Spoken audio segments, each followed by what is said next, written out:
How you doing, class? I read some of the comments on my old video, and I noticed that a lot of you had problem with the audio.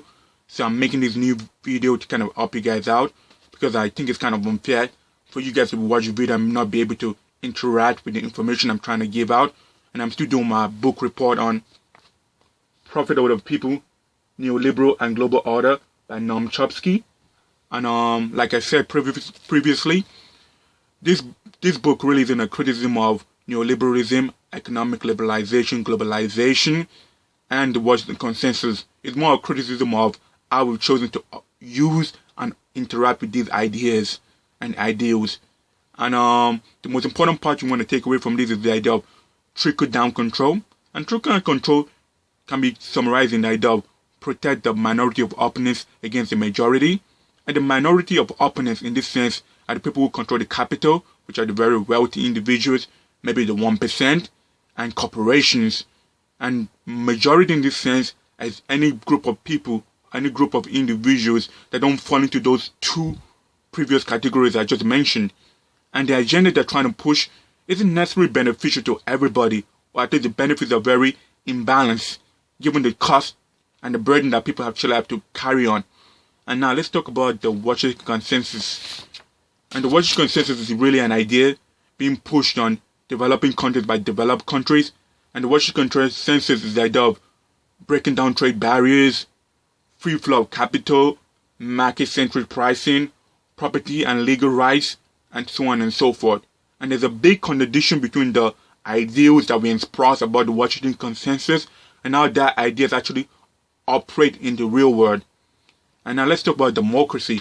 And democracy is extremely important, especially in the United States, because in the United States, voters have become spectators of the political system, and the minority, let's call them corporate interests, have actually filled the gap left by the people.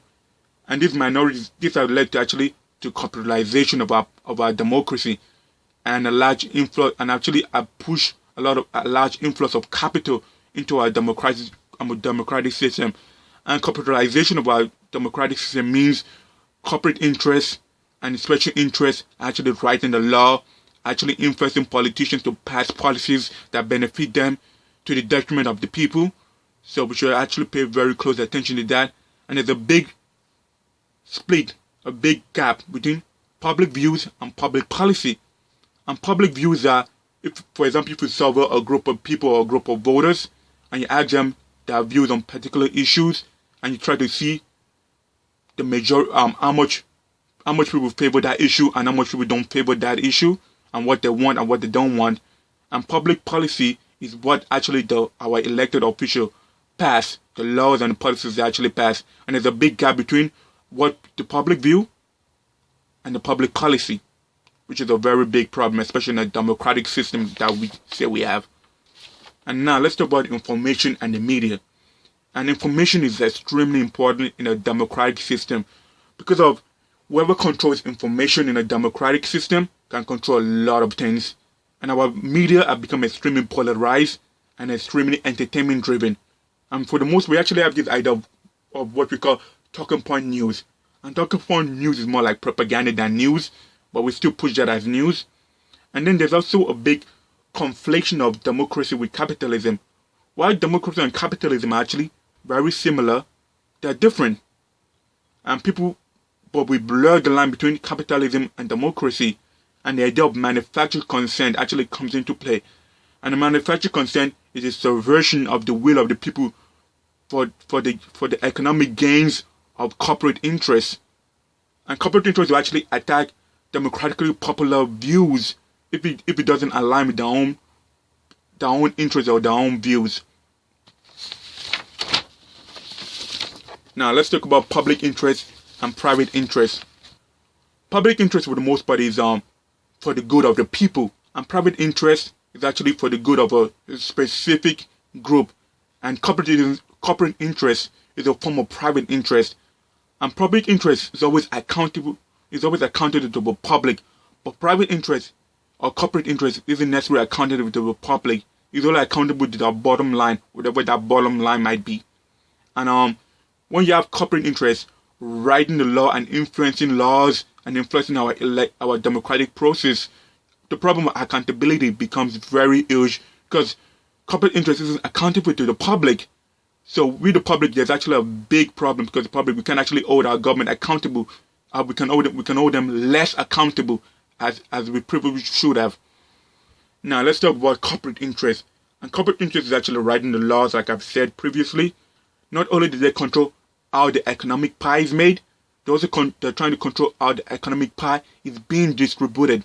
And that shouldn't be the place of corporate interest. That should be the place of our democratic system.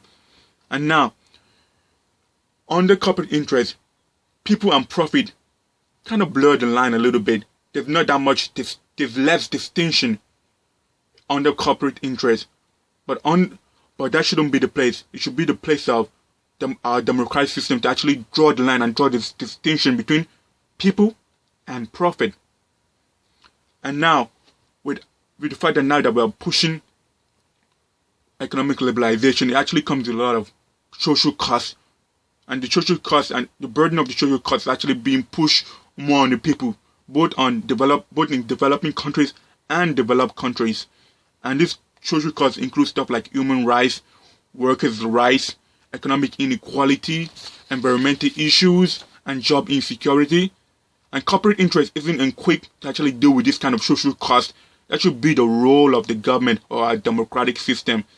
And this social cost is actually causing a lot of tension, both class tension and political hopelessness. And people are starting to this actually leads to more what I call political lash out.